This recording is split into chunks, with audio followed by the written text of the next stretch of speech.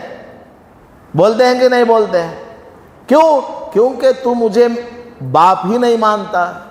تو ماشاءاللہ آپ لوگوں نے اپنا خون پسینہ بنا کر کے اتنی عالی شان مسجد بنائی ہے، تو پھر اس مسجد کو بنانے کا جو اصل مقصد ہے اس مقصد کو پورا کرنا ضروری ہے۔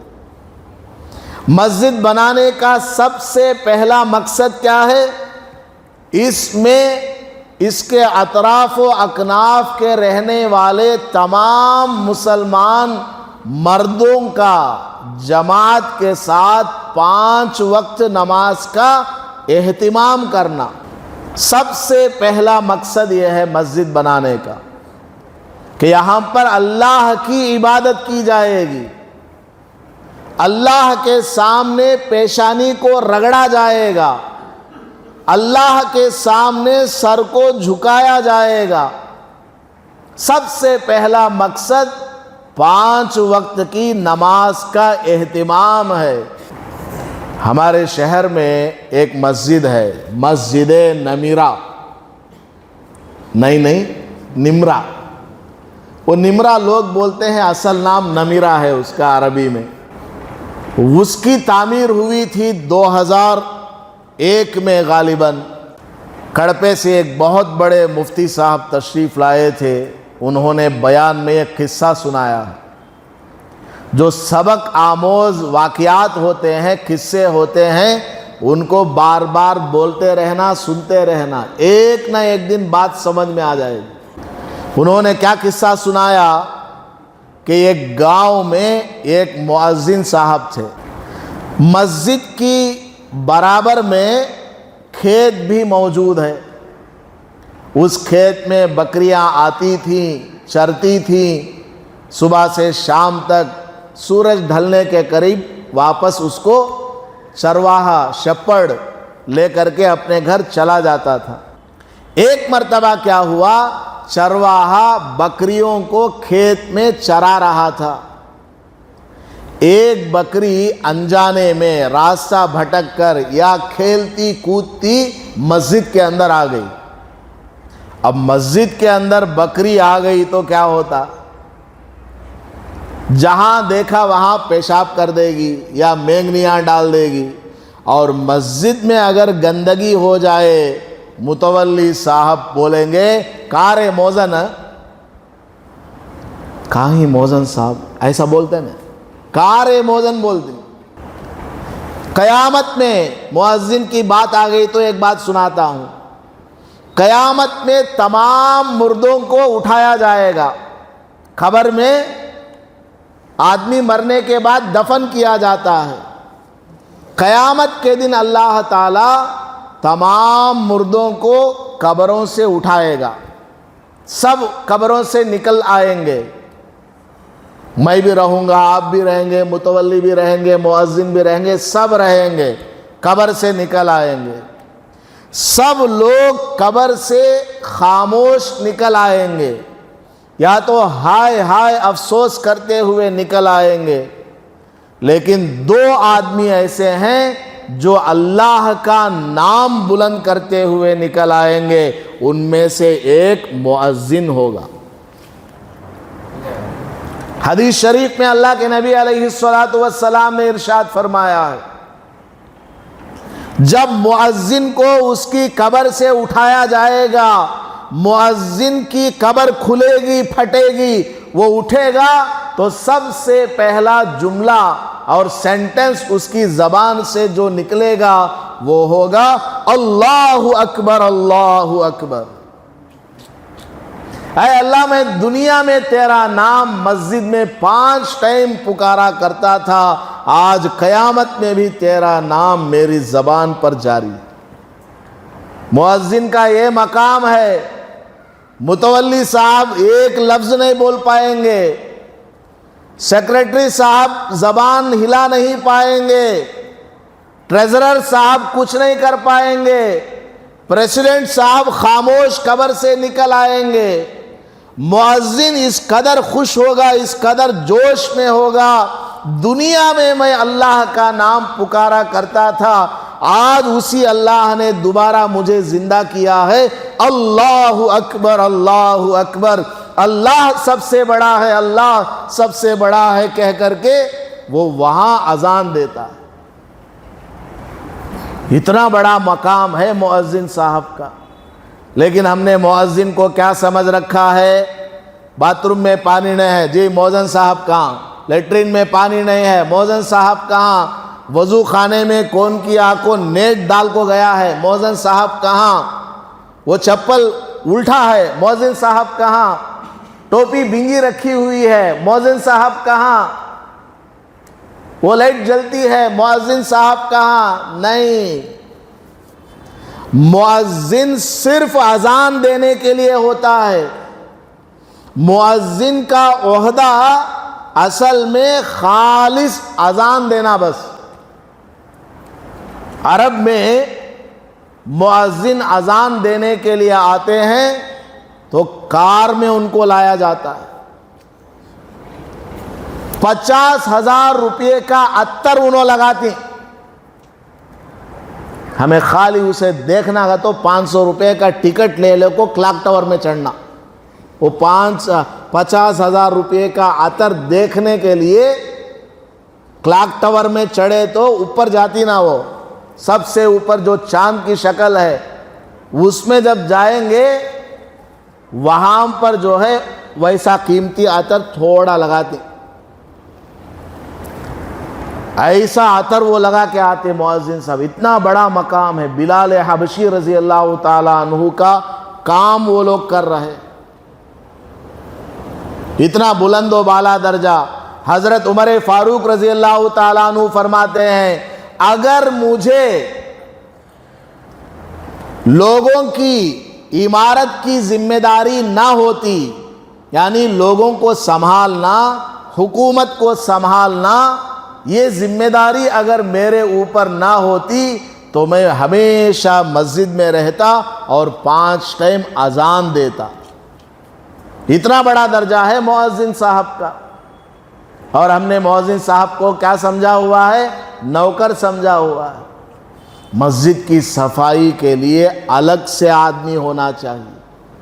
اگر مسجد چھوٹی ہے، انتظام نہیں کر پاتے، مؤذن صاحب میرے اور آپ کے اوپر احسان کر کے جھاڑو اگر لگا رہے ہیں تو شکریہ ادا کرنا۔ مؤذن کا کام تو صرف اذان دینا ہے، اس کے باوجود وہ جھاڑو بھی لگا رہا ہے، موٹر بھی چالو کرتا ہے، دروازے بھی بند کرتا ہے، اس کا شکریہ ادا کرنا۔ اتنا بڑا درجہ ہے مؤذن کا، اور مؤذن کی تنخواہ 5,000 روپے، زیادہ ہو زیادہ 6,000 7,000۔ آج کے دور میں 5,000 6 7,000 میں کچھ ہوتا کیا؟ آدمی صبح سودا لینے کے لیے گھر سے نکلتا ہے، بیگ لے کر 500 کا نوٹ ختم ہو جاتا ہے، لسٹ میں سودے ابھی باقی رہتے ہیں۔ دوائی کس قدر مہنگی ہے، پیٹرول کس قدر مہنگا ہے، دودھ کس قدر مہنگا ہو گیا، بچوں کی پڑھائی ہے، علاج معالجہ ہے، لیکن مؤذن کی کوئی قدر ہمارے نزدیک نہیں ہے۔ تو مؤذن صاحب مسجد میں تھے، انہوں نے دیکھا وہ بکری مسجد میں آ گئی، کھیت میں چرنے والی بکری مسجد میں آ گئی۔ اب مؤذن صاحب پریشان، بکری مسجد میں آ گئی ہے، اگر اس نے کچھ کر دیا یہاں تو میری نوکری چلی جائے گی۔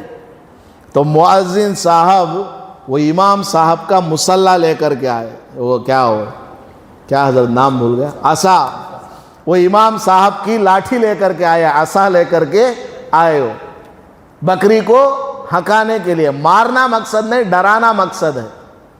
تو اس کو ہانکنے لگے، اتنے میں وہ بکری والا چرواہا وہ باہر سے مسجد کے دروازے کے پاس آیا، بولنے لگا، کیا جی مودن صاحب، مونے سو جانور کو پکڑ کو مارتے ہیں؟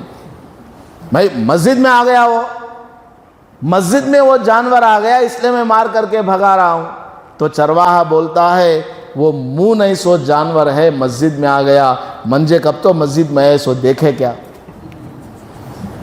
وہ بے زبان جانور ہے، اس کو کچھ پتا نہیں کون سی جگہ مسجد ہے، کون سی جگہ کھیت ہے، کہاں جانا کہاں آنا اسے نہیں معلوم۔ وہ بکری آ گئی اندر، مجھے تم نے کبھی مسجد میں آتے ہوئے دیکھا؟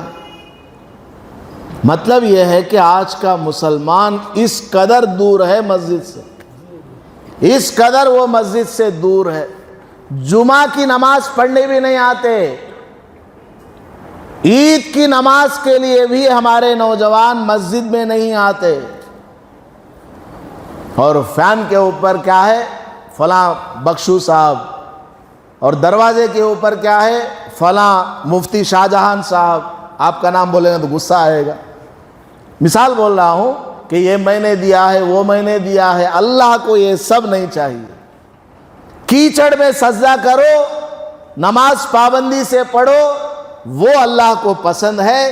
کروڑوں کی مسجد بنا دی لیکن نماز کا اس میں اہتمام نہیں ہے، تو پھر اس مسجد کو بنانے کا اصل مقصد حاصل نہیں ہوگا، اللہ پاک راضی نہیں ہوگا۔ اور مسجد کے اندر بچوں کی تعلیم و تربیت ہونی چاہیے۔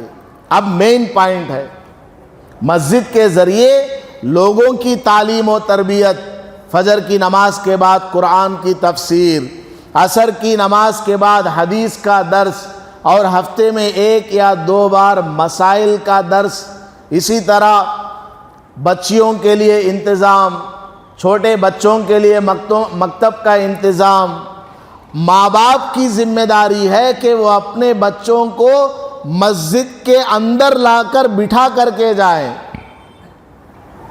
بچہ اگر اسکول نہ جائے تو ماں تھوکتی، باپ بھی تھوکتا، اور اس کو مار مار کر کے گھر کے دروازے سے باہر گھسیٹ کر کے لے جاتے۔ پڑوسی آ کر بولتا، چھوٹے بچے کو پکڑ کو مارتے ہیں، کیا رہتی آیا سو روگ؟ تو باپ بولتا ہے، انہیں ہوم ورک نہیں کرا ہے کل، انہیں اسکول کو نہیں جاتا ہوں کر کو ضد کرتا ہے۔ ہاں ایسا کیا کو پڑوسی بھی بچے کو گالی دیتے۔ اگر وہی بچہ مسجد میں نماز پڑھنے نہ جائے، مکتب میں قرآن سیکھنے نہ جائے، 15 دن بھی ہو جائے، باپ بے ہوش بستر پر پڑا ہوا، ماں اپنے کچن میں ہے، نہ ماں اس کو کچھ پوچھتی ہے نہ باپ اس سے کچھ کہتا ہے۔ اگر کسی باپ نے ہمت کر کے اپنے بچے کو 1-2 تھپڑ لگا کر گھر سے باہر بھی نکالا، جس پڑوسی نے اسکول نہ جانے پر بچے کو ڈانٹا تھا، وہی پڑوسی باپ کو ڈانٹے گا، چھوٹا بچہ لے جی بڑے ہوندے سکھ لیتا لے قرآن۔ بچہ ابھی چھوٹا ہے، بڑا ہونے کے بعد سیکھ لیتا۔ بولتے ہیں کہ نہیں بولتے ہیں؟ جب ایسا دور آ جائے گا، کیا ہمارے سر پر حضرت ابو بکر رضی اللہ عنہ حاکم بن کر کے آئیں گے؟ کیا حضرت عمر فاروق رضی اللہ تعالیٰ عنہ ہمارے امیر المؤمنین بنیں گے؟ نیچے سے جیسا عمل اوپر جائے گا، اوپر سے ویسے فیصلے آئیں گے۔ مسجد کی ناقدری، قرآن کی ناقدری۔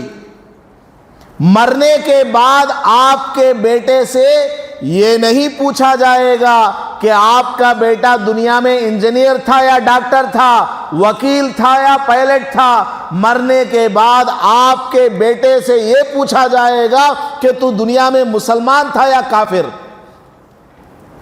تو حضرت محمد الرسول اللہ صلی اللہ علیہ وسلم کے دین پر کتنا عمل کیا کرتا تھا، محمد کے بارے میں تو کیا جانتا ہے، اللہ کے بارے میں تیرے پاس کیا بلیفز ہیں، کیا عقیدہ ہے، یہ ہمارے بیٹے سے بیٹی سے پوچھا جائے گا۔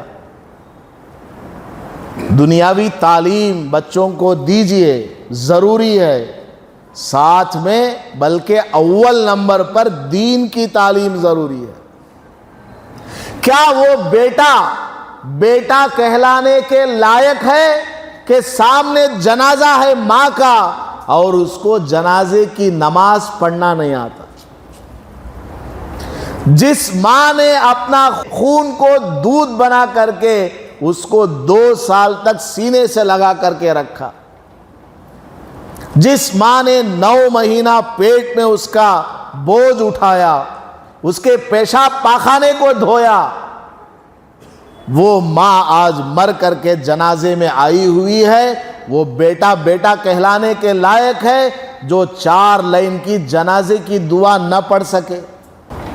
جس باپ نے بیٹے کی فکر میں اپنے بال سفید کر لیے، اپنے خون کو پسینہ بنایا، کبھی اس کی گالی سنتا، کبھی اس کی گالی سنتا، کبھی اپنے مالک کی گالی سنتا، سر جھکا کر کے گھر میں بچہ ہے سمجھ کر کے محنت سے پیسہ کما کر کے لاتا، خود پھٹے پرانے کپڑے پہنتا اور بچے کو شاندار کپڑا پہنا کر اس کو اسکول بھیجتا تھا، اس کو کھلاتا تھا، پلاتا تھا۔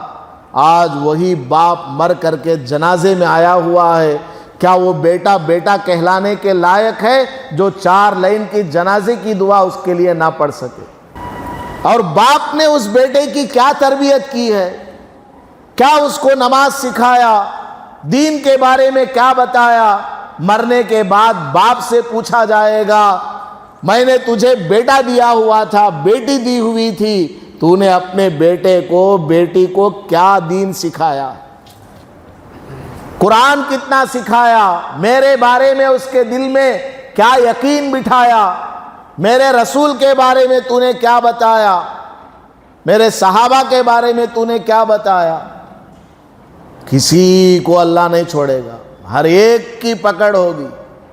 آج لوگ سمجھتے ہیں مسجد میں 100 روپیہ لکھا کر دعا کرا دیں گے تو مغفرت ہو جائے گی۔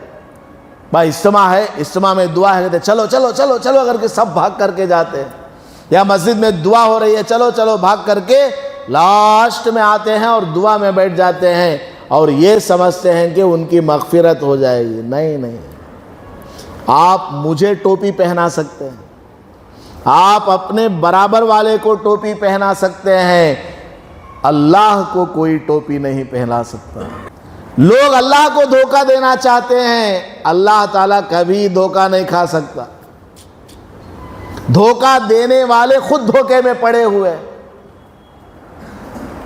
اس لیے صرف مسجد کو بنا لینے سے کام نہیں چلتا۔ مسجد میں بچوں کی تعلیم و تربیت جو ہو رہی ہے اس میں والدین کی شرکت ضروری ہے۔ ایک بات میں ہمیشہ کہتا رہتا ہوں کہ محلہ اگر سدھرنا ہے، یاد رکھیے گا، آپ کسی بھی محلے سے آئے ہوئے ہوں، ہر آدمی یہ پوائنٹ یاد رکھیے، محلہ اگر سدھرنا ہے، محلے کے اندر دین اگر پیدا ہونا ہے، امام کو بھی فکر کرنا چاہیے، مؤذن کو بھی فکر کرنا چاہیے، مقتدی کو بھی فکر کرنا چاہیے، مسجد کی کمیٹی کو بھی فکر کرنا چاہیے۔ صرف اکیلا امام پورے محلے کو سدھارنا چاہے نہیں ہوگا، صرف مسجد کی کمیٹی چاہے کہ میرا محلہ سدھر جائے نہیں ہوگا، صرف مقتدی حضرات یہ چاہیں کہ مسجد کا ماحول بدلے نہیں ہوگا۔ سب کو مل جل کر کے کام کرنا ہے۔ مسجد میں اکیلا آدمی آیا ظہر میں، کیا وہ جماعت بنا کر نماز پڑھ سکتا ہے؟ کیا نہیں پڑھ سکتا۔ جماعت بنانے کے لیے دوسروں کی ضرورت ہے۔ صرف امام رہے گا، مقتدی نہیں رہیں گے، نماز نہیں ہوگی جماعت کے ساتھ۔ مقتدی ہے صرف، امام نہیں ہے تو نماز نہیں ہوگی جماعت کے ساتھ۔ بڑی افسوس کی بات ہے کہ ہم مسجد تو بنا لیتے ہیں، مسجد کا جو اصل حسن ہے، اصل خوبی ہے، مسجد بنانے کا جو اصل مقصد ہے، اس میں ہم لوگ پیچھے ہو جاتے ہیں۔ تو مسجد کے اندر قرآن اور تعلیم و تربیت جو ہوتی ہے اس میں ہمیں پارٹیسپیٹ کرنا، اس میں تعاون کرنا۔ آپ یاد رکھیے ایک بات، آج دنیا میں ایسی جگہ موجود ہے جہاں وضو کا معمولی سا مسئلہ بتانے والا نہیں۔ یہاں سے تقریباً 7,500 کلومیٹر دور سے افریقن کنٹری میں ایک جگہ سے میرے پاس آج صبح فون آیا۔ کیا مسئلہ پوچھا؟ حضرت وہ مرغی کو ذبح کرتے وقت دعا پڑھنا بھول گئے، تو وہ مرغی حلال ہے یا حرام ہے؟ 7,500-8,000 کلومیٹر دور سے یہ مسئلہ پوچھ رہے ہیں۔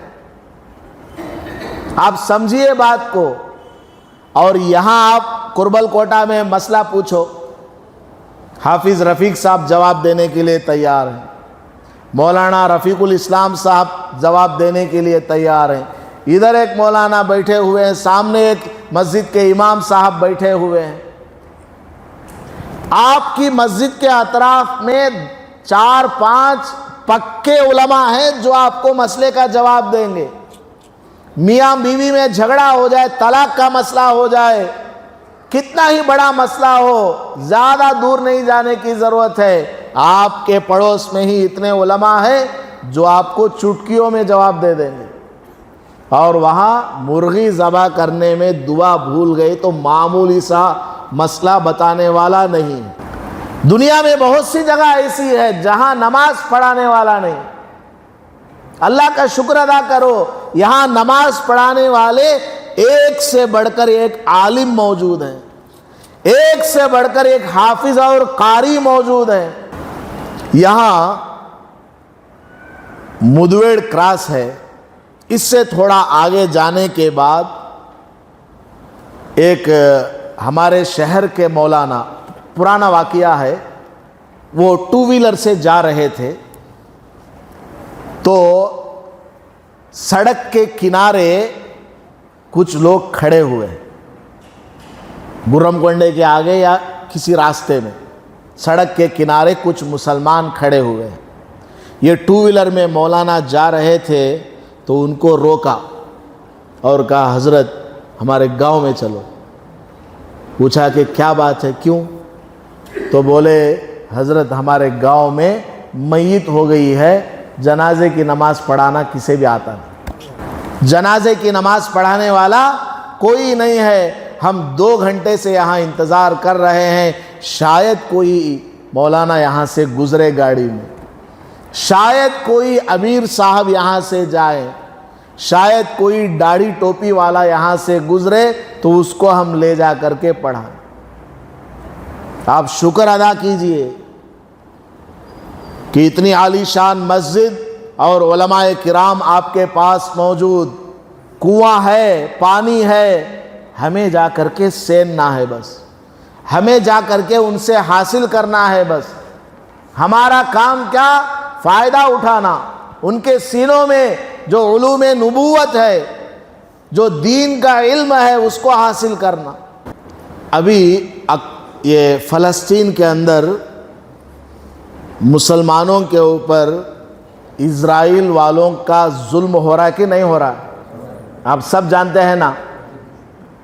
وہاں کا ایک بچہ، مشکل سے اس کی عمر 9 سال یا 10 سال ہے، اس سے جب الجزیرہ چینل والے نے انٹرویو لیا، اس سے پوچھا گیا کہ چاروں طرف سے بمباری ہو رہی ہے، $ملین کا ایک وہ ٹینک ہے، اس کے ذریعے میزائلز کو چھوڑا جا رہا ہے، اے بیٹا ایسے حالات میں in these conditions what you want to say، تم کیا کہنا چاہتے ہو؟ ایسے سچویشن میں تم کیا کہنا چاہتے ہو بتاؤ؟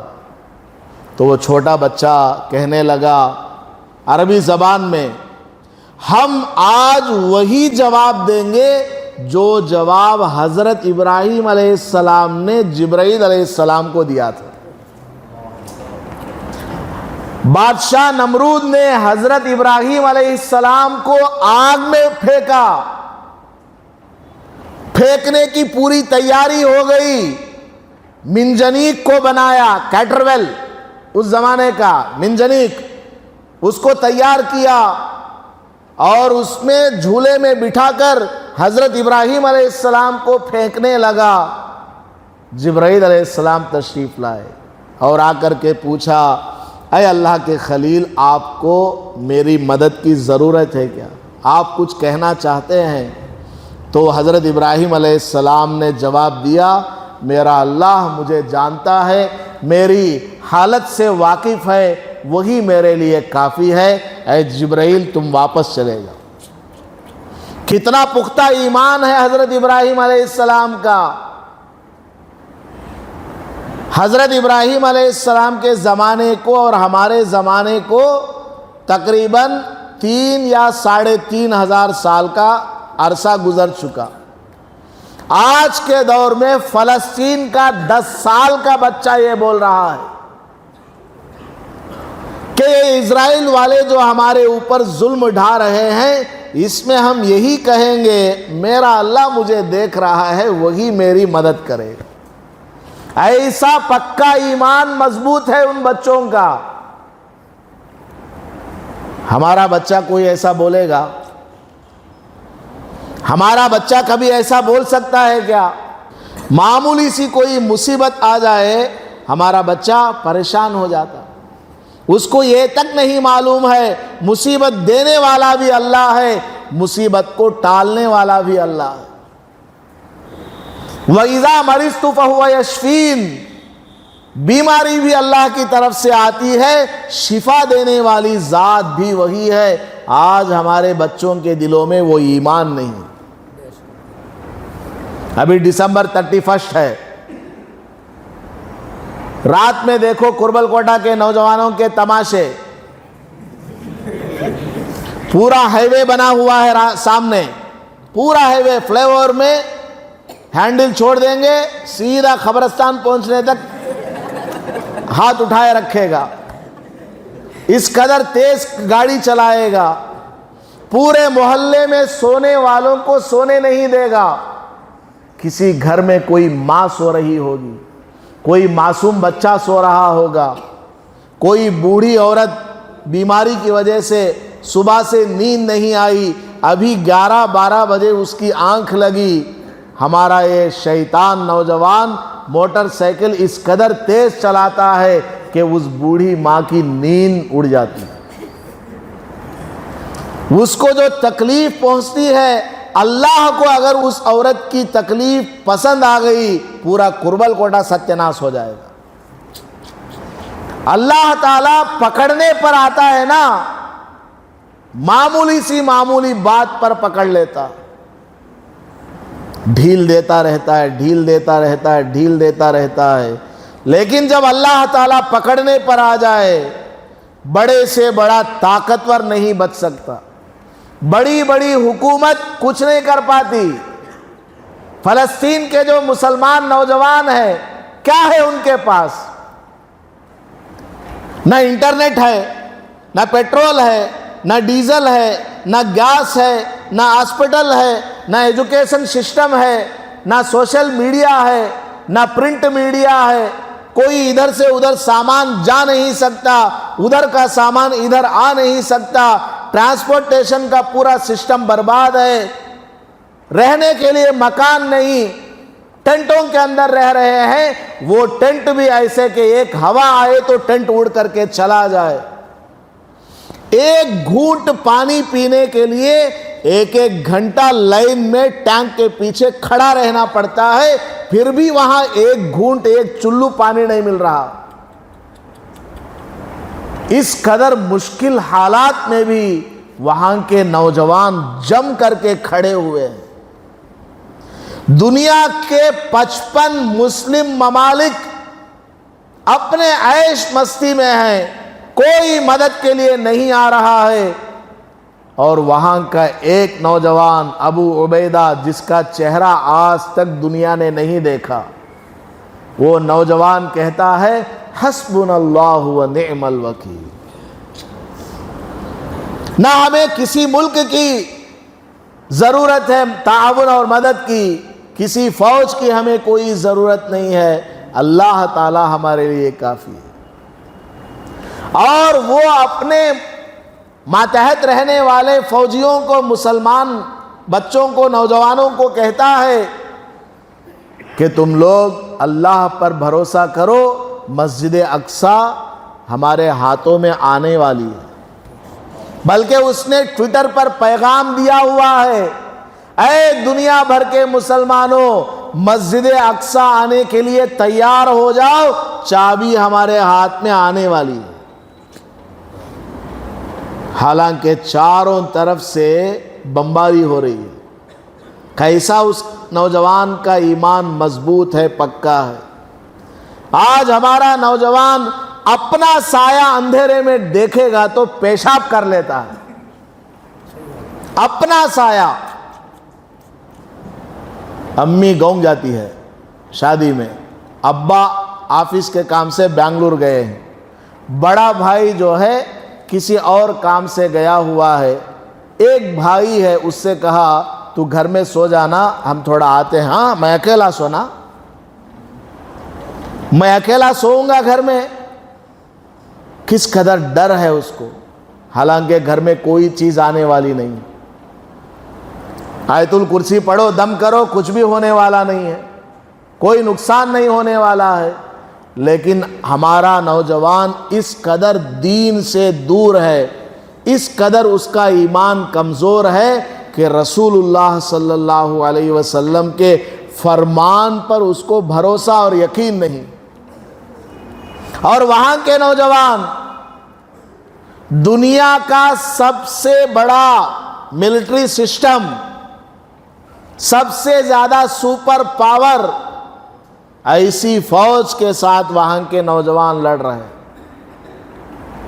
نماز کا وقت ہوتا ہے تو نماز پڑھتے ہیں جنگ کے میدان میں، اور وہاں جتنے بھی مسلمان ظلم کو ختم کرنے کے لیے لڑ رہے ہیں، ان میں سے 99% حافظ قرآن ہیں۔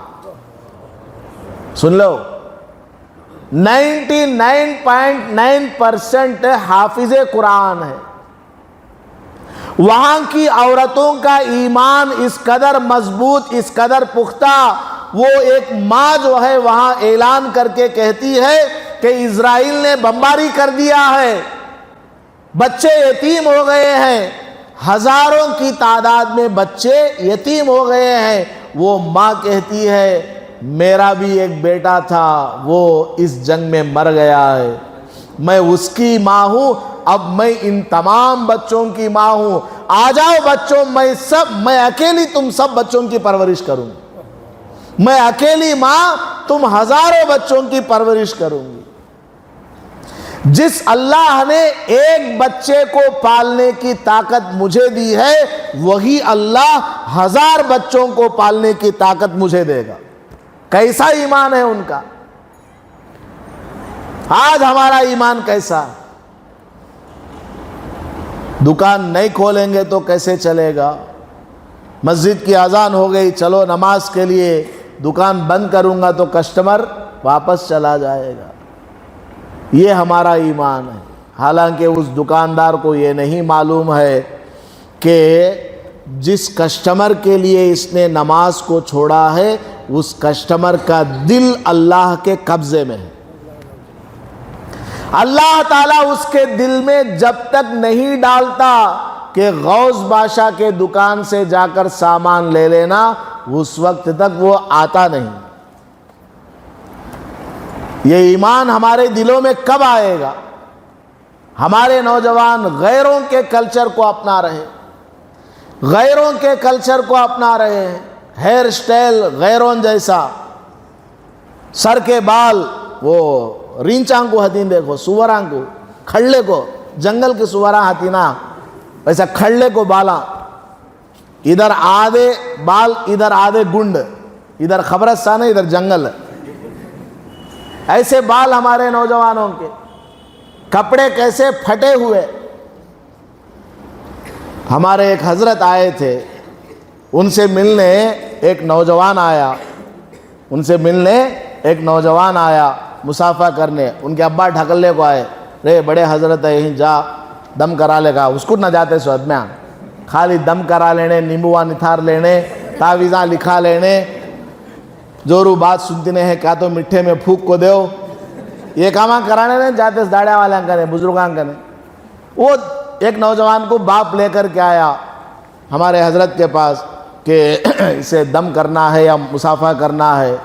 حضرت دیکھے اس کے پینٹ جو ہے وہ پھٹ کو ہے, جھاڑا نکل کہیں سے. حضرت ہلوا کو بازو والے کے کان میں بولے, انہیں کون کی منکھو آ جاتا ہے نا, انہیں کون کی منکھو آ جاتا ہے نا, اسے باہر ہی رو بولو ہمیں دیتی پیسے, اسے باہر ہی رکھو ہمیں بھیجتی پیسے. انہوں بازو والے بولے نہیں منکھو نے حضرت, انہیں ان کا بیٹا ہوں, وہ مانگنے والا نہیں ہے, وہ ان کا بیٹا ہے. پھر پھٹا ہوا پینٹ پھٹی ہوئی, ادھر سے پھٹی ہوئی ادھر سے پھٹی ہوئی. وضو خانے میں جھکے گا تو پورا سامان دکھنا, لوگوں کی نماز خراب, اور اوپر سے ٹوپی کے بغیر نماز پڑھتے ہیں, ٹوپی کے بغیر نماز پڑھتے ہیں. ایک بات یاد رکھیے گا, کبھی مجبوری میں ٹوپی نہیں ہے اس لیے آپ نے ٹوپی کے بغیر نماز پڑھی, اللہ تعالیٰ معاف کر دیتا ہے. لیکن ضد میں آ کر کے کہ ٹوپی کے بغیر بھی نماز ہو جاتی ہے, اس طرح ضد کر کے ٹوپی کو پہننا چھوڑ دیا, یاد رکھو تمہارا انتقال ایمان پر ہوگا یا نہیں کوئی گارنٹی نہیں. ٹوپی سنت رسول صلی اللہ علیہ وسلم ہے, سنت کا مذاق اڑا کر کوئی اپنا ایمان بچا نہیں سکتا. سنت کی توہین کر کے, رسول اللہ صلی اللہ علیہ وسلم کا دل دکھا کر کے کوئی مسلمان اپنا ایمان بچا نہیں سکتا. تو ٹوپی پہننا چھوڑ دیا, نماز کیسے الٹا سیدھا پڑھتے ہیں, ٹھونگے مارتے رہتے ہیں, انگلیاں ہلاتے رہتے ہیں. کیا طریقہ ہے یہ نماز میں؟ نماز کو کہا گیا اطمینان کے ساتھ پڑھو, شہادت کے وقت میں اٹھانا ہے پھر گرانا ہے. اشہد ان لا الہ الا اللہ واشہد ان محمدن عبدہ ورسولہ.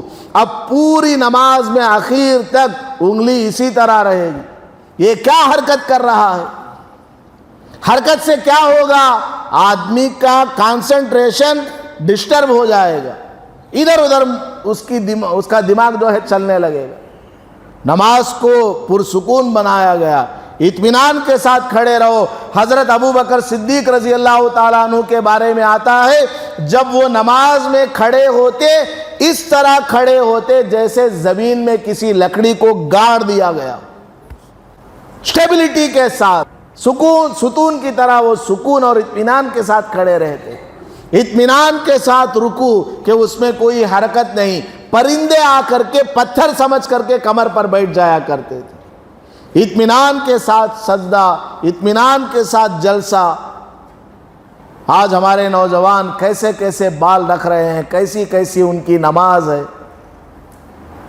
بغیر ٹوپی کے اور پلاسٹک کی ٹوپی کے. وہ پلاسٹک کی ٹوپی جس دن مسجد میں لا کر کے رکھے تھے نا, اس دن پہلے جس آدمی نے پہن لیا اس کے لیے وہ فرسٹ ہینڈ ٹوپی ہے. بعد میں 10 سال ہو گئے ابھی بھی وہی ٹوپی پہن رہے ہیں. اب جو ٹوپی اس کو پہن رہا ہوگا وہ سیکنڈ ہینڈ نہیں, تھرڈ ہینڈ نہیں, اب وہ بولنے کے واسطے ڈکشنریز نہیں ہے, 1000 ہینڈز چینجڈ. اتنی گندی ٹوپی پہن کر کے نماز پڑھیں گے, اللہ تعالی ہمارے سجدوں کو قبول کرے گا, اللہ تعالیٰ کو ہمارے اوپر ترس آئے گا. ذرا سوچئے گا, 1000 روپے کا ٹی شرٹ ہے, 2000 روپے کا پینٹ ہے, 500,000 روپے کا جوتا ہے، 50 روپے کی ٹوپی نہیں خرید سکتا، اللہ کو مرنے کے بعد کیا منہ دکھائے گا؟ نماز کی کوئی قدر نہیں، کوئی حیثیت نہیں، نماز کی کوئی شان نہیں، آدمی کو سوچنا چاہیے۔ تو میں یہ عرض کر رہا تھا، ہمارے دلوں میں اگر مسجد کی عظمت نہیں ہے، دین کی عظمت نہیں ہے، قرآن کی عظمت نہیں ہے، تو پھر کوئی فائدہ نہیں ہے ہمارے مسلمان ہونے میں۔ 8 دسمبر 31 ہے، تمام برائیوں سے اپنے بچوں کو روکیں۔ یہ غیروں کا طریقہ ہے، گریٹنگ کارڈز تقسیم کرنا، میسیجز کرنا، چیٹنگ کرنا، انہیں اسے چاٹنا سو انہیں اسے چاٹنے سو، چیٹنگ کرنا، راتوں میں 12 بجے تک جاگنا، جامون بنانا، تقسیم کرنا، اور وہ کیک کاٹنا، گلا کاٹ لینا بہتر اس سے۔ غیروں کا طریقہ اختیار کرنے سے بہتر ہے کہ گلا کاٹ لو، کان تو کاٹ لیں گے۔ ایک مثال بولا، پھر رفیع حضرت کو پکڑ لیتی سب بھی، انہوں کون کی حضرت کو تمہیں بلا بھیج لیا، ہمارا بچہ کاٹ لیا اگر کاٹ لینا کو باور ایک بار بولتا ہوں، کاٹ لیتے نہیں کیا؟ تو ایسے کام نہیں کرنے ہیں، سب غیروں کے۔ ہمیں کام ایسا کرنا ہے جس سے ہمارا اللہ راضی ہو جائے، کریں گے انشاءاللہ عمل۔ اب ایک آخری چھوٹی مین پوائنٹ بتا کر کے بات ختم کرتا ہوں۔ کیا حضرت ہو گیا؟ نہیں ٹائم ہے؟ آخری بات، الحمدللہ یہاں مکتب چل رہا ہے، مکتب کے ہر بچے کو سونے جاگنے کی دعا یاد ہوتی ہے۔ کون تو ہے کہ حضرت سونے کی دعا سنانے والا بچہ؟ سونے کی دعا سناؤ، تو سنا با۔ سوتے وقت پڑھنے کی دعا، ندرپوئے مندو چدوے دعا، زور سے ہاں بول با۔ ہاں، نیند سے اٹھ کر پڑھنے کی دعا۔ لاسٹ میں ایک بچہ ہے، صبح اٹھتی نا با، اس وقت پڑھنے کی دعا کیا ہے؟ چھوٹا انہیں، بہت چھوٹا انہیں، بول نہیں پاتا ہے، تو بول رہے، تجھے آتا ہے؟ بول۔ ہاں، احیانا ماشاءاللہ، بیٹھ جاؤ۔ آج یہ دعا ہمیں سکھ لگ جائیں گے، یہ دعا ہم پوری زندگی پڑھتے آئے ہیں، پڑھتے ہیں کہ نہیں پڑھتے ہیں؟ سونے کی دعا، سو کر اٹھنے کی دعا ہم لوگ پوری زندگی پڑھتے آئے ہیں، لیکن آج آپ اس کا معنی مطلب سمجھیں گے تو آپ کو ایسا لگے گا کہ شاید آپ نے اب تک نہیں پڑھا۔ کیا تو ہم لوگ اس دعا کو پڑھتے ہوئے کسی کے 20 سال گزر گئے، کسی کے 40 سال گزر گئے، اس کا حقیقی معنی اور مطلب آج سمجھتے ہیں۔ غور سے سنیے گا، سونے سے پہلے ہم کیا دعا کرتے ہیں؟ اللہم بسمک اموت و احیا۔ کیا مطلب اس کا؟ اے اللہ، میں تیرے ہی بابرکت نام سے مرتا ہوں اور زندہ ہوتا ہوں۔ میں تیرے ہی بابرکت نام سے مرتا ہوں اور زندہ ہوتا ہوں۔ کیا مطلب؟ مطلب یہ ہے، اے اللہ آج کا دن گزر گیا، آج کا دن گزر گیا اور اب میں سونے جا رہا ہوں۔ سونے کے بعد صبح میں میری آنکھ کھلے گی یا نہیں مجھے نہیں معلوم، مجھے نہیں معلوم کہ اسی رات میں میری موت آئے گی یا کل صبح کو میری آنکھ کھلے گی، مجھے نہیں معلوم کہ میرے جسم پر پہنائے جانے والا کفن کا کپڑا مارکیٹ میں آ چکا ہے یا نہیں، مجھے نہیں معلوم، مجھے نہیں معلوم کہ میں مجھے کوئی جنازے کی نماز پڑھائے گا یا نہیں مجھے نہیں معلوم، کوئی گارنٹی نہیں۔ اے اللہ میں سونے تو جا رہا ہوں لیکن تیرا پاک نام لے کر کے سوتا ہوں۔ اے اللہ تیرا بابرکت نام لے کر کے میں سو رہا ہوں، اور یہ سونا بھی کیسا ہے؟ اموت، موت کے برابر ہے۔ سو گیا آدمی اور مردہ دونوں برابر ہے کہ نہیں ہے؟ النوم اخت الموت، نیند کیا ہے؟ موت کی بہن ہے۔ تو اس دعا کا مطلب یہ ہے، اللہم بسمک اموت و احیا، اے اللہ میں تیرا بابرکت نام لے کر کے اموت، اب مرتا ہوں، و احیا، واو آتا ہے ایک سینٹنس کو دوسرے سینٹنس سے سپریٹ کرنے کے لیے، اموت اب میں مرتا ہوں، و احیا اب نیکسٹ میں اٹھوں گا تیرے نام کی برکت سے، تو چاہے گا تو اگر چاہے گا تو میں کل صبح اٹھوں گا۔ ایک پوائنٹ سمجھ میں آ گئی۔ دوسری پوائنٹ، صبح میں اٹھتے ہیں کیا دعا پڑھتے ہیں؟ الحمدللہ الذی احیانا بعد ما اماتنا والیہ النشور۔ اس اللہ کی تمام تعریفیں ہیں، ساری کی ساری تعریفیں اسی اللہ کی ذات کے لیے ہے جس نے مجھے موت کے بعد زندہ کیا ہے۔ میں 6 گھنٹے کی موت میں پڑا ہوا تھا، 6 گھنٹے تک میں سویا ہوا تھا، موت میں تھا میں، موت کی بہن مجھ پر سوار تھی، ایسا پڑا ہوا تھا گویا کہ میں مردہ ہوں۔ اگر تو چاہتا تو اسی طرح میں عالم آخرت میں چلا جاتا، لیکن تو نے کیا کیا؟ احیا، تو نے مجھے زندہ کر دیا۔ اے اللہ لاکھ لاکھ شکر ہے کہ تو نے مرنے کے بعد مجھے دوبارہ زندہ کیا ہے۔ وَإِلَيْهِ النُّشُورُ، اور اسی اللہ کی طرف ہم سب کو مرنے کے بعد لوٹ کر کے جانا ہے، اسی اللہ کے پاس جانا ہے۔ اب 2 باتیں سمجھ میں آ گئی، اب مین کنکلوژن سمجھنا ہے، مین کنکلوژن سمجھنا ہے۔ وہ کیا؟ وہ یہ ہے روزانہ ہمارا جسم ڈھلنے جا رہا ہے تو اپنی موت کو یاد کر۔ کل پتہ نہیں تیرے لیے دروازہ کھلے گا یا نہیں کھلے گا، تیری آنکھ کھلے گی یا نہیں، کچھ گارنٹی نہیں ہے۔ موت کو یاد کر کے سو، اور صبح تیری آنکھ کھل گئی اور تو اٹھ گیا تو اس اللہ کا شکریہ ادا کر۔ تو بڑا نافرمان ہے اللہ کا، عشاء کی نماز پڑھے بغیر تو سو رہا ہے، فلم دیکھ کر کے تو سو رہا ہے، ماں کو گالی دے کر کے تو سو رہا ہے، بیوی کا حق مار کر کے تو سو رہا ہے، بہن کی جائیداد چھین کر کے تو سو رہا ہے، سود کا پیسہ تیرے پیٹ میں گھسا ہوا ہے۔ ان تمام گناہوں کے باوجود اللہ نے تجھ پر رحم کھایا اور تجھے صبح اٹھنے کی توفیق دی ہے۔ اللہ کا شکریہ ادا کر، اللہ کا شکریہ ادا کر۔ اب اور ایک مین پوائنٹ سمجھنا، وہ کیا ہے؟ ایک دن گزرتا ہے، دوسرا دن آتا ہے، تو اللہ نے کیا فرمایا ہے؟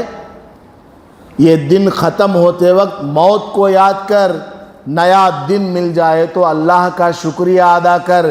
تو ہماری زندگی میں روزانہ موت کو یاد کرنے اور اگلا دن ملنے پر اللہ کا شکریہ ادا کرنے کی تعلیم دی گئی ہے۔ اب ہماری زندگی میں 1 سال پورا ہو گیا، اگرچہ انگریزی سال ہے لیکن 1 سال پورا ہوا کہ نہیں پورا ہوا؟ تو ہمیں کیا کرنا؟ اپنی موت کو یاد کرنا، ہمیں اپنی موت کو یاد کرنا کہ ابھی اگر میں مر گیا، میرے اللہ کے سامنے مجھے کھڑا کر دیا گیا تو میں اس پورے سال کا حساب دے پاؤں گا یا نہیں دے پاؤں گا۔ نمازوں کا حساب لے لیا، زکوٰۃ کا حساب لے لیا، روزوں کا حساب لے لیا، ماں کے حقوق کا حساب لے لیا، پڑوسی کے حقوق کا حساب لے لیا، بھائی بہن کے حق کا حساب لے لیا، حلال حرام کا حساب لے لیا، ایک ایک گھونٹ جو پانی پیا کرتا تھا اس کا حساب لے لیا، تو میں کیا اللہ کو منہ دکھانے کے لائق ہوں یا نہیں؟ تو سال پورا ہو رہا ہے یہ چیز ہمارے دلوں پر سوار ہونا، لیکن ہمارے نوجوان اس رات میں جس قدر برائیوں میں مبتلا ہوتے ہیں، اللہ حفاظت فرما۔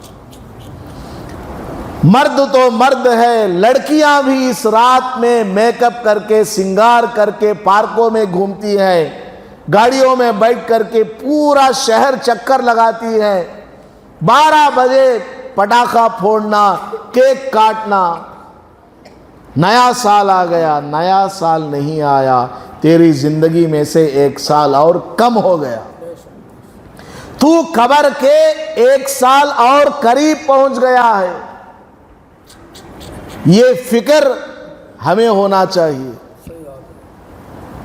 اور ایک نیا سال آ رہا ہے، اگرچہ انگریزی سال ہے، ایک نیا سال ہماری زندگی میں آ رہا ہے، اللہ کا شکریہ ادا کرنا۔ میرا بیٹا اگر میری ایک بات نہ مانے، جا رہے کہ دیتا نہیں پیکٹ منی، باپ بولتا ہے کہ نہیں بولتا ہے؟ ماں بولتی ہے کہ نہیں بولتی ہے؟ ایک نہ ایک دن ماں ناراض ہو کر گھر سے باہر نکال دیتی ہے، جا رہے تو میرا بیٹا نہیں۔ روزانہ ہم 17 رکعتیں فرض نماز چھوڑ کر کے اللہ کی نافرمانی کر رہے ہیں۔ روزانہ ہمارے اوپر لازم تھا کہ ہم 17 رکعتیں پڑھیں، 12 رکعت سنت مؤکدہ پڑھیں، 3 رکعت وتر کی نماز کو پڑھیں، اس کے باوجود ہم ان نمازوں کو چھوڑ کر اللہ کو ناراض کر کے زندگی گزار رہے ہیں۔ اللہ تعالیٰ چاہتا تو کل ہماری آنکھ نہ کھلواتا، جو آنکھ اللہ نے عطا فرمایا اس کو چھین لیتا۔ یہ میرا بندہ، اس کو میں نے زبان دی ہے، یہ اپنی زبان سے، میری دی ہوئی زبان سے جب میرا قرآن نہیں پڑھتا ہے، اس کی زبان میں چھین لوں گا۔ اللہ چاہتا تو کر سکتا تھا یا نہیں کر سکتا تھا؟ اس کے پیر پارکوں کی طرف چلتے ہیں، فلم تھیٹر کی طرف چلتے ہیں، بزنس کرنے، کاروبار کرنے، اسکول، یونیورسٹی، کالج کی طرف اس کے پیر چلتے ہیں۔ میرے گھر کی طرف کبھی چل کر نہیں آتا۔ اس کے پیر کو اللہ چاہتا تو توڑ سکتا تھا، لیکن اللہ تعالیٰ نے کچھ بھی نہیں کیا، چھوڑا ہوا ہے۔ تو کس قدر ہمیں ڈرنے کی ضرورت ہے۔ تو خلاصہ کلام یہ ہے، میری اور آپ کی زندگی میں جو دن گھٹتے جا رہے ہیں، اصل میں ہماری عمر بڑھ نہیں رہی ہے، ہماری عمر گھٹ رہی ہے۔ ہم قبر کے قریب جا رہے ہیں۔ جتنی زندگی باقی ہے اس کی قدر کر لو۔ ماں زندہ ہے، پیر دباؤ۔ بہن زندہ ہے، باپ کی جائیداد میں سے اس کا جو حصہ ہے اس کو دے دو۔ بھائی زندہ ہے، اس کی خدمت کرو۔ بیوی زندہ ہے، اس کا حق ادا کرو۔ شوہر زندہ ہے، اس کا حق ادا کرو۔ بچے زندہ ہیں تو ان کی صحیح تربیت اور پرورش کرو۔ مسجد موجود ہے، مسجد میں جھاڑو لگایا کرو، مسجد کی صفائی کیا کرو۔ کہیں ایسا وقت نہ آ جائے کہ تم مسجد میں آنا چاہو تو نہ آنے دیا جائے۔ آیا تھا کہ نہیں آیا تھا؟ کورونا کا زمانہ، مسجد میں آنے کے لیے لڑا کرتے تھے۔ امام مؤذن کے علاوہ جو باقی 3 آدمیوں کو پرمیشن ملی تھی، ٹوٹل ملا کر 5 آدمی، تو وہ 3 آدمی کون ہونا، اس کے لیے لوگ لڑا کرتے تھے۔ کیا اس کے صرف وہ سنگا ہیں؟ کیا اسے اندر جانے کی پرمیشن ہے؟ لڑتے تھے کہ نہیں لڑتے تھے؟ کہیں ایسا نہ ہو اللہ تعالیٰ ناراض ہو جائے اور کہہ دے تمہاری نماز کی مجھے ضرورت نہیں ہے، تمہارے چندے کی مجھے ضرورت نہیں ہے، ایک آدمی نماز پڑھ لے گا میرے لیے کافی ہے، بلکہ اس کی بھی ضرورت نہیں۔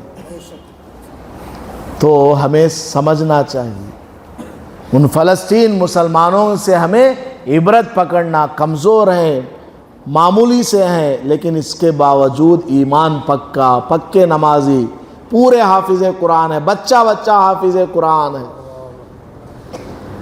وہ اسرائیل کا ایک سولجر ٹویٹر کے اندر میسیج دیتا ہے، آخری بات بس آدھے منٹ کی، ٹویٹر کے اندر وہ میسیج دیتا ہے اور یوں کہتا ہے we are not facing Hamas, we are fighting with گھوسٹس،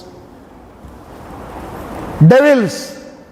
وہ بولتا ہے ہم انسانوں سے جنگ نہیں لڑ رہے ہیں، ہم جنگ لڑ رہے ہیں شیطانوں سے۔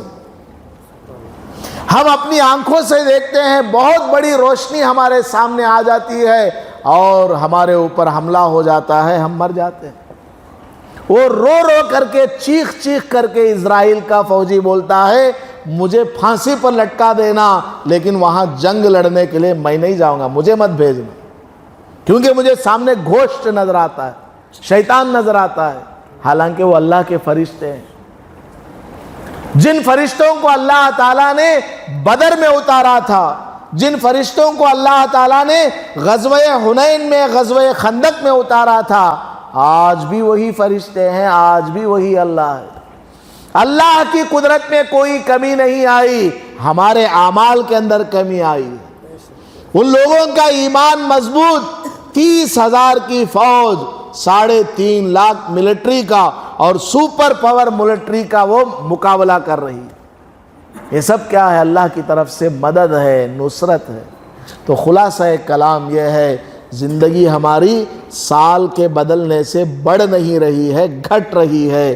اس لیے جس قدر زندگی ہے اس کی قدر کر لیں، اپنی مسجد کی قدر، امام کی، مؤذن کی، نمازیوں کی عزت، اور بچوں کو مسجد میں لا کر کے پابندی کے ساتھ قرآن کی تعلیم دلوانا، اور محلوں کے اندر عورتوں کے لیے بھی باضابطہ ہفتے میں 1 مرتبہ ان علماء کو بلوا کر کے ان کے سامنے بھی تعلیم و تربیت کا نظم کرنا۔ ہفتے میں 1 بار ہماری اسکول کی بچیوں کو کسی جگہ جوڑا جائے، ان کی ماں بھی اس میں آئے، باپ وغیرہ لا کر چھوڑ کر کے جائیں، ان کو بھی دین کی فکر دلوانا۔ یہ سب کام کرتے رہیں گے، تھوڑی بہت ایمان کی چنگاری سلگتی رہے گی۔ اگر ہم نے مسجد سے دور اپنے آپ کو رکھ لیا، دینی مجالس سے ہم دوری اختیار کر گئے، تو پھر ہم ایمان کے ساتھ مریں گے یا نہیں، کوئی گارنٹی نہیں ہے۔ اللہ پاک کہنے سننے سے زیادہ ہم سب کو عمل کرنے کی توفیق عطا فرمائے۔ آمین۔ وآخر دعوانا ان الحمد للہ رب العالمین۔